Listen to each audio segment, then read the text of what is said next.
என்னாச்சு நம்ம பேபிக்கு? எதுக்காக இவ்வளவு பதட்டமா பேசுறா?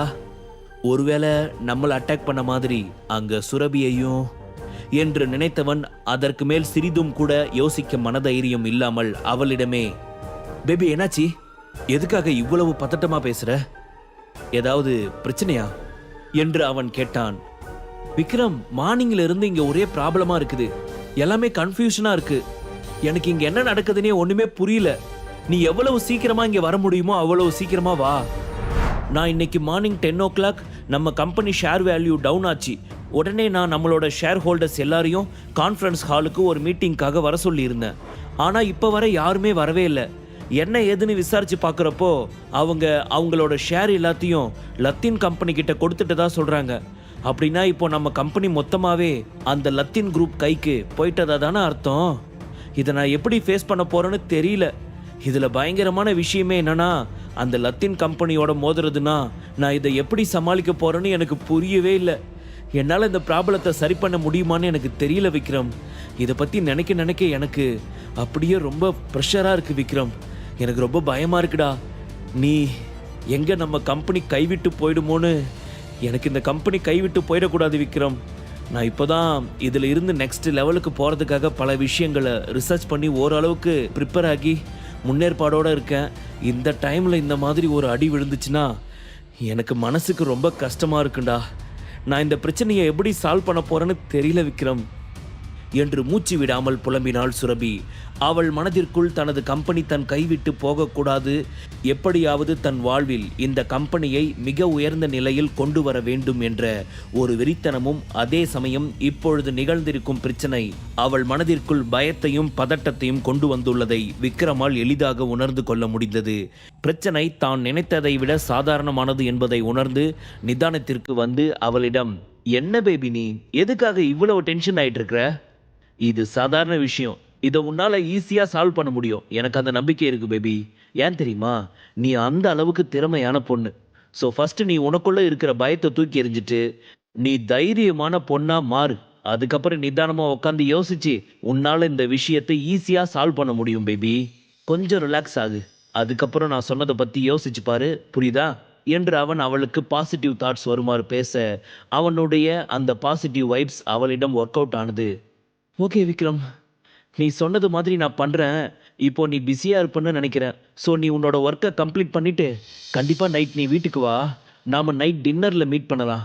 அப்போ நான் உனக்கு எல்லா பிரச்சனையும் இன்னும் கிளியராக சொல்கிறேன் என்று சொன்னாள். சிறிது நேரத்திற்கு முன்பு பேசிய சுரபியின் குரலில் இருந்த பதட்டத்திற்கும் இப்பொழுது பேசிய சுரபியின் குரலில் இருக்கும் நிதானத்திற்கும் உள்ள வேற்றுமையை புரிந்து கொண்டவனின் உதட்டோரத்தில் மெல்லிய புன்னகை ஒன்று மலர்ந்தது. That's my baby. இப்படி தான் எது சொன்னாலும் டக்குன்னு கேப்சர் பண்ணிக்கணும். அட, அவங்க எல்லாம் ஒரு ஆளே இல்லை பேபி. அவனுங்களை நினச்சி நீ எதுவும் ஃபீல்லாம் பண்ணிக்காத, ஓகேவா? Take care. என்ன ப்ராப்ளம்னாலும் எனக்கு கால் பண்ணு. இப்போ நீ இதை எப்படி சால்வ் பண்ணுறதுன்னு மட்டும் யோசிச்சுட்டு, நான் என்னோட ஒர்க்கை முடிச்சுட்டு சீக்கிரமாக உங்ககிட்ட வந்துடுறேன், ஓகேவா என்று அவன் சொல்ல அவளும் சரி என்று சொல்லிவிட்டு ஃபோன் காலை கட் செய்தாள். அதன் பின் விக்ரம் நேராக நந்தகுமாரை அட்மிட் செய்திருந்த ஹாஸ்பிட்டலில் வந்து இறங்க, அங்கே அவனுக்கு முன் கிட்டத்தட்ட 10-15 ரோல்ஸ் ராய்ஸ் கார்கள் நின்று கொண்டு இருந்தது. அங்கிருந்து 8வது ஃப்ளோருக்கு சென்றவன் அங்கே சேரில் லூசிஃபரும் ராக்கெட் ராஜாவும் அமர்ந்திருப்பதை பார்த்துவிட்டு அவர்கள் அருகில் சென்றான். விக்ரம் அங்கு வந்ததை பார்த்த ராக்கெட் ராஜா மிகுந்த பதட்டத்துடன் அவன் அருகில் வந்து, விக்ரம் சார், உங்களுக்கு எதுவும் இல்லையே என்று அக்கறையுடன் விசாரித்தான். மெல்லியதாக சிரித்த விக்ரம் அவனை பார்த்து, எனக்கு ஒன்றும் இல்லை ராக்கெட் ராஜா, நான் சேஃபாக தான் இருக்கேன். உங்களுக்கு எந்த ஒரு பிரச்சனையும் இல்லைல்ல? நந்தகுமார் இப்போ எப்படி இருக்காரு? டாக்டர் என்ன சொன்னாங்க என்று அவன் கேட்க, I am alright Vikram sir, but Nandakumar தான் ஷூட் பண்ணதில் 2 புல்லட் அவரோட நெஞ்சில் பாஞ்சிடுச்சு. சப்போஸ் அது இதயத்தில் போய் இருந்தா அவர் உயிருக்கு ஆபத்தாயிருக்கும். ஆனால் இப்போ அந்த மாதிரி சுச்சுவேஷனில் இல்லை.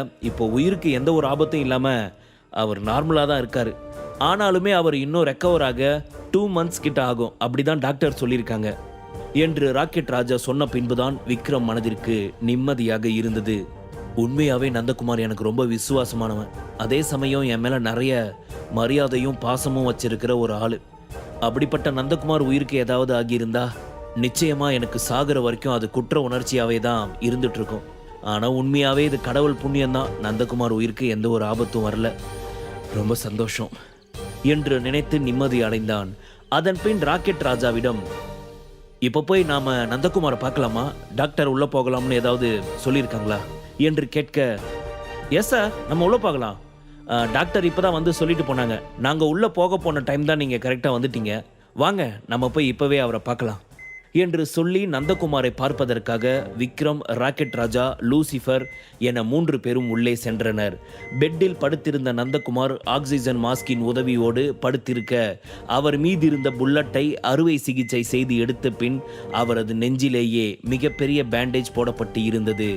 எப்பொழுதும் பார்ப்பதற்கு மிகவும் கம்பீரமாக காட்சியளிக்கும் நந்தகுமார் இன்று கருத்து போன முகத்துடன் மிகவும் சோர்வாக பெட்டில் படுத்திருப்பதை பார்த்த 3 பேருக்கும் மிகவும் மனதிற்கு கஷ்டமாக இருந்தது. விக்ரமால் தொடர்ந்து 2 நொடிகளுக்கு மேல் நந்தகுமாரை பார்க்கவே முடியவில்லை. அவன் அப்பொழுது அடைந்த மனவேதனைக்கு அளவே இல்லை.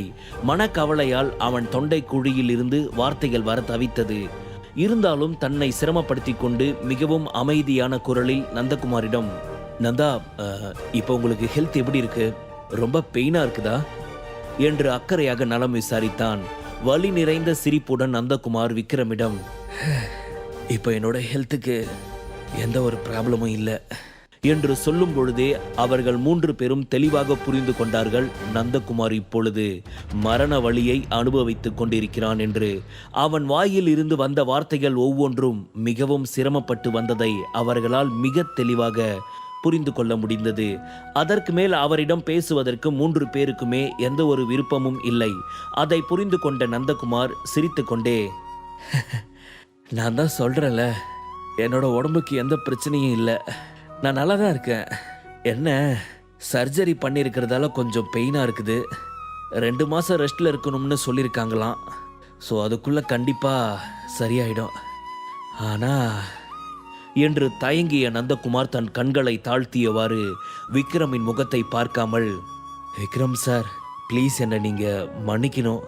நீங்கள் எதிர்பார்த்த மாதிரி என்னால் இப்போது வேர்ல்டு சிட்டி ப்ராஜெக்ட் எடுத்து பண்ண முடியாது. பட் நீங்கள் அந்த ப்ராஜெக்டை என்னை நம்பி எவ்வளவு பொறுப்பாக கொடுத்தீங்க. இப்போலாம் அடிக்கடி உங்ககிட்ட நான் அடுத்தடுத்து கெட்ட பேர் வாங்குற மாதிரி இருக்குதுல்ல. எனக்கு இது ரொம்ப கஷ்டமாகவே இருக்குது. தயவு செஞ்சு என்னை இந்த ஒரு தடவை நீங்கள் மன்னிப்பீங்களா சார் என்று கேட்டான். ஐயோ நந்தா, அந்த ப்ராஜெக்ட் ஒரு பக்கம் இருக்கட்டும், அதை நான் டீல் பண்ணிக்கிறேன். இப்போ எனக்கு உங்கள் ஹெல்த்து மட்டும்தான் முக்கியம். நீங்கள் எனக்கு நல்லபடியாக ரெக்கவர் ஆகி வரணும். ஸோ இந்த டைமில் உங்கள் ஹெல்த்துக்கு ரெஸ்ட்டு தான் முக்கியம். நீங்கள் நல்லா ரெஸ்ட் எடுங்க. இந்த 2 மாதமும் நீங்கள் ரெஸ்ட்டை தவிர வேறு எதை பற்றியும் யோசிக்காதீங்க. மறுபடியும் உங்கள் ஹெல்த்து ஃபஸ்ட்டு இம்ப்ரூவ் ஆகணும். அதுதான் எனக்கு வேணும். உங்களுக்கு புரியுதா என்று அவன் சொல்ல, கண்டிப்பாக சார், நீங்கள் என்னை தப்பாக நினைக்காத வரைக்கும் எனக்கு ரொம்ப சந்தோஷம். இதிலையே எனக்கு பாதி குணமடைஞ்ச மாதிரி தான் இருக்குது. கண்டிப்பாக நான் சீக்கிரமே க்யூர் ஆகிடுவேன். அதுக்கப்புறம் நீங்கள் நினைக்கிற எல்லா விஷயத்தையும் கம்ப்ளீட்டாக நான் முடிச்சு கொடுப்பேன் என்று சிரித்து கொண்டே சொன்னான் நந்தகுமார். விக்ரம் அவனுக்கு பதிலுக்கு புன்னகைக்க, நான் உங்ககிட்ட ஒரு முக்கியமான விஷயத்தை சொல்லணும். முழு கதையையும் கேட்டு மகிழ பாக்கெட் FM ஆப்பை டவுன்லோட் செய்யுங்கள். லிங்க் டிஸ்கிரிப்ஷனில் கொடுக்கப்பட்டுள்ளது.